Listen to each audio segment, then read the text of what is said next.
ہاتھ رب کا نور بن جاتے ہیں، پاؤں میں رب کا نور آ جاتا ہے، زبان رب کا نور بن جاتی ہے۔ تو جس حجر اسود میں ایک ذرہ نور ہے، وہ مشرق مغرب میں پہچان رہا ہے کہ چومنے والے کا باپ کہاں بیٹھا ہے۔ تو جس کی آنکھیں بھی نور، جس کے کان بھی نور، جس کے ہاتھ بھی نور، جس کے پاؤں بھی نور، جس کی زبان بھی نور، وہ ولی نہیں جانتا میرا مرید کیا کر رہا ہے اور کہاں بیٹھا۔ ایک آخر میں حکایت کر کے ختم کروں گا، 11:30 سے اوپر ہو گئے 5 منٹ۔ حضرت پیر سیال خواجہ شمس الدین سیالوی، جن کے غلاموں میں پیر میر علی شاہ جیسی ہستیوں کا 8واں نمبر ہے۔ آپ کا زمانہ تھا، ایک جٹ آدمی بالکل ان پڑھ وہ حاضر ہوا، اس نے کہا حضور میں سچی توبہ کرنا چاہتا ہوں اور آپ کے ہاتھ پر بیعت کر کے میں اپنی توبہ کا آپ کو گواہ بنانا چاہتا ہوں۔ بیعت کی ایک یہ بھی غرض و غایت ہوتی ہے کہ اللہ کے نیک بندے کو اپنے ایمان کا گواہ بنایا، کل قیامت کے دن وہ بخشائے گا بھی صحیح اور گواہی بھی دے گا۔ تو حضور نے قبول فرمایا، کیونکہ مشائخ کی شان ہے جیسا بھی آئے اس کو بیعت کرتے ہیں، کیونکہ در حقیقت وہ تو اس کی بیعت لیتے ہیں اور ملک کر دیتے ہیں حضور کے، اسے جس کا ہاتھ پکڑ کر اس کا ہاتھ حضور کے ہاتھ تک پہنچا، اس لیے وہ دیر نہیں لگاتے۔ آپ نے کہا ٹھیک ہے، اس نے کہا جی لیکن ایک میری شرط ہے، بیعت سے پہلے میری ایک شرط ہے۔ آپ نے فرمایا کیا شرط ہے؟ کہنے لگا جی میں چوری نہ کر لوں تو مجھے نیند نہیں آتی، تو آپ مجھے چوری کی اجازت دیں گے، اور کوئی گناہ نہیں کروں گا لیکن چوری سے میں نہیں روک سکتا، اس کی آپ مجھے اجازت دیں گے۔ حضور نے فرمایا ٹھیک ہے، ایک میری بھی شرط ہے۔ تو اس نے کہا جی وہ کیا شرط ہے؟ فرمایا میرے سامنے تو چوری نہیں کرے گا نا؟ تو اس نے کہا جی میں اتنا بے حیا تو نہیں ہوں کہ آپ کے سامنے چوری کروں۔ فرمایا پھر ٹھیک ہے، تیری شرط مجھے قبول، میری شرط تجھے قبول۔ اسے سمجھ نہیں آئی، وہ چل پڑا، پہلی رات تھی، اس نے کہا موج ہو گئی، اب تو پیر نے چوری کی اجازت دے دی، اب تو حرام ہی نہ رہا معاملہ۔ چل پڑا وہ، اس زمانے میں کچے مکان تھے، کو 150 سال پہلے کی بات ہے۔ ایک گھر اس نے دیکھا، یہ عالم تو ہوتے ہیں باہر سے دیکھ لیتے ہیں کہ اس گھر میں کوئی چیز پڑی ہے، جیسے شیطان دیکھ لیتا ہے کس کے دل میں ایمان ہے۔ تو ایک گھر کو نقب لگا، ٹھیک ٹھاک محنت کی کہ اگر بھاگنا پڑے تو اتنی کشادہ ہو کہ نکل کے بھاگ سکوں، فنکار تو یہ ہوتے ہی ہیں۔ تو نقب خوب لگا کر جب سر اندر کیا تو دیکھا مصلی پہ پیر سیال بیٹھے، تو پیچھے نکل آیا، اور موٹی عقل کا بندہ تھا، کہنے لگا غلطی ہو گئی، کسی پیر بھائی کا گھر تھا اور اس نے حضرت کو روٹی کے لیے گھر بلایا ہوا تھا، تو حضور اس کے گھر میں دعوت پہ آئے ہوئے تھے، یہ غلطی ہو گئی، آپ کوئی ایسا گھر دیکھتے ہیں جو پیر بھائی نہ ہو۔ پھر چلا، اتنے میں تہجد کا ٹائم ہو گیا، ایک اور گھر جا کر نقب لگائی، جب نقب لگا کر اندر دیکھا تو مصلی پہ کھڑے ہو کر پیر سیال تہجد ادا کر رہے ہیں۔ اس وقت باہر نکل آیا، کہنے لگا یہ پیر چوری نہیں کرنے دیں گا، نہیں چوری کرنے دیں گا۔ کہتا ہے اب سمجھ آئی اس نے شرط کتنی سخت لگائی تھی۔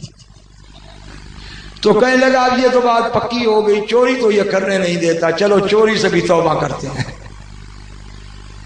تو واپس آیا، مٹی شٹی جسم پہ پڑی ہوئی تھی، غسل شسل کیا، کہنے لگا اب سونا کیا ہے، اب سیدھا جاتے ہیں پیر سیال کے پاس، معاملہ تو حل ہو گیا۔ حضور کے پاس آیا تو آپ مسکرا پڑے دیکھ کر، تو قدموں میں گر گیا، تو التجا کی کہ حضور نہ تو میں کسی مدرسے میں پڑھا ہوں، نہ کسی مسجد میں گیا ہوں، نہ کسی استاد سے پڑھا ہے، میں تو بھیڑیں ہی چراتا رہا ہوں، لیکن تو نے پڑھا اتنا دیا ہے کہ اب مجھے کسی سے پڑھنے کی ضرورت نہیں. اتنا پڑھا دیا کہ 13ویں صدی میں حضور کے غلام کی یہ شان ہے کہ جدھر مرید جا رہا ہے اس سے پہلے پیر پہنچا ہوا ہے. جب 13ویں صدی میں ایک غلام مصطفیٰ کی یہ شان ہے تو اس نبی کی کیا شان ہوگی جو ہر غلام کے سر پر نگہبانی کرے. یہ ہے وہ عقیدہ کہ جس عقیدے کی شان ہے. جمعیت علماء پاکستان کا جلسہ تھا ہمارے سینہ والی میں. اتنا بڑا اجتماع ہم نے کبھی سینہ والی میں نہیں دیکھا. حضرت صدر تھے تو حد نگاہ تک مخلوق تھی لاکھوں میں. پیچھے سب سے آخر میں ایک دیوبندی بھی بیٹھا ہوا تھا, وہ چسکے لینے کے لیے آیا تھا. تو حضرت جب خطاب کے لیے اٹھے تو آپ نے فرمایا کہ بھائی ہم کس لیے اٹھے ہیں؟ صرف اس لیے اٹھے ہیں کہ قرآن اور اسلام اور پیارے مصطفیٰ کا نظام نافذ کیا جائے. آپ یہ تقریر فرما رہے تھے.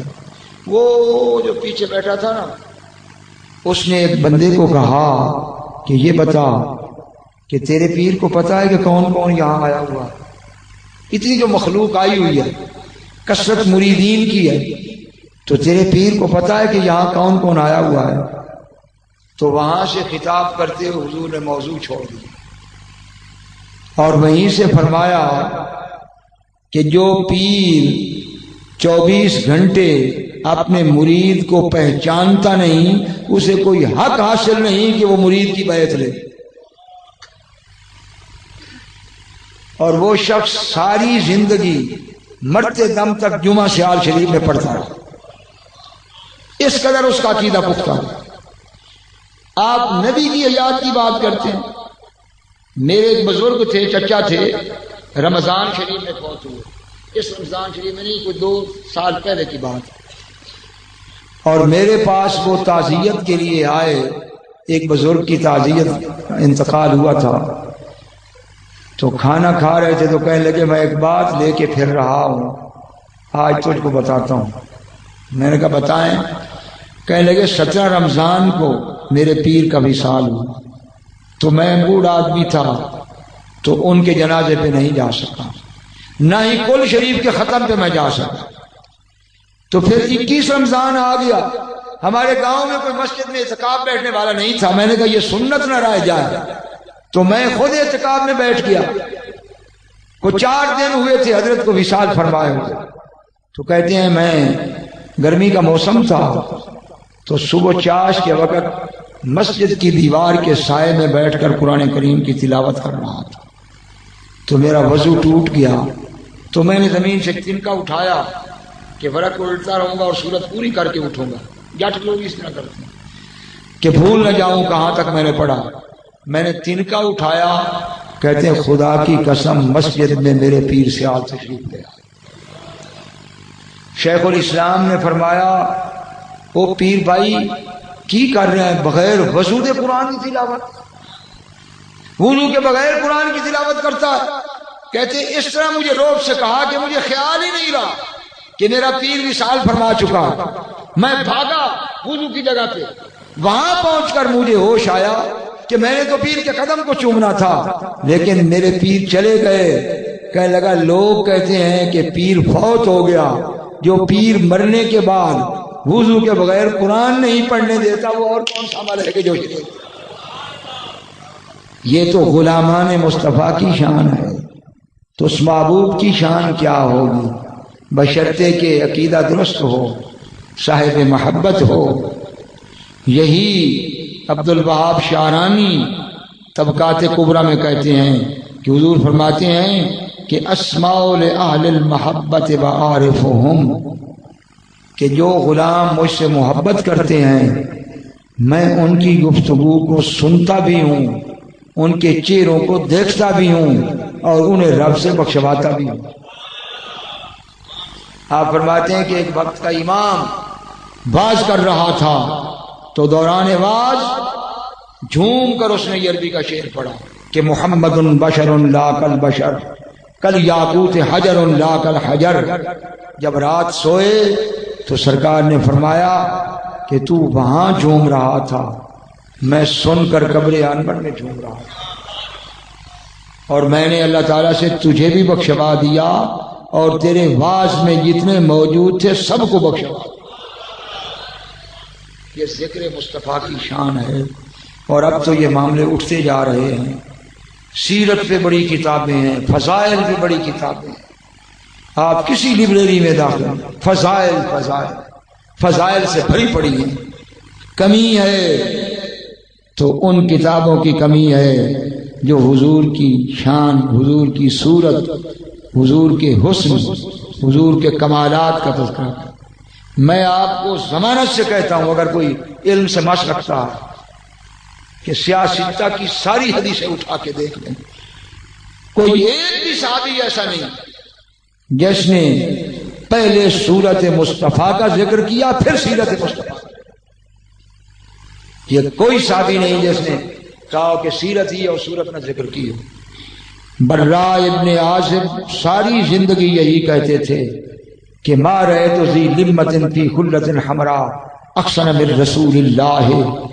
میں نے سرخ جوڑے میں لٹکتی ہوئی زلفوں والے محبوب جیسا کوئی حسین چہرے والا دیکھا ہی نہیں. یضرب شعرہ منکبیہ، جس کی زلفیں کندھوں کو چوم رہی تھی. بعید ما بین المنکبین، جس کے دونوں کندھے کشادہ تھے. لیس بالطویل ولا بالقصیر، نہ قد چھوٹا تھا نہ زیادہ لمبا تھا، حسین معتدل قد تھا. تو جب تک وہ لٹکتی ہوئی زلفوں والا یار دل میں نہیں اترتا اس وقت تک سنتوں کی محبت کون کرے گا؟ یہ یہودی کا نظریہ ہے کہ شخصیت پرستی ہے، نبی جو لے آیا ہے اسی کو پکڑو. یہ یہودی کا نظریہ ہے. ہمیں حضور نے یہ فرمایا ہے کہ جب تک میری ذات تمہیں ماں باپ سے، اولاد سے، بیوی بچوں سے زیادہ محبوب نہ ہو جائے تو مومن نہیں ہو سکتے. دعا کرو اللہ تعالیٰ یہ محبت نصیب فرمائے، یہ عقیدہ نصیب فرمائے، اور یہ صورت مصطفیٰ نصیب رہے. یہ صورت رہے شالا پیش نظر، نلے وقت نظر نلے وقت حشر. یہ قسمت والے ہیں جن کو حضور اپنا تصور عطا فرمائے، اور حضور انہی کو تصور دیتے ہیں جن کی بیعت حضور تک پہنچے، اور جو خلوت میں جلوت میں محبت سے حضور پہ درود و سلام پڑھتے ہیں انہیں سرکار خود اپنا تصور بخشتے ہیں. اور جسے تصور بخشتے ہیں اس کو عشق میں رنگ کے رکھ دیتے ہیں. اللہ تعالیٰ صوفیاء کی غلامی نصیب فرمائے، علماء حقہ کی غلامی نصیب فرمائے، اور مسلک اہل سنت پر خاتمہ فرمائے. انہو علی کل شیء قدیر و انہو بنا رؤوف الرحیم وما ذلک علی اللہ بعزیز.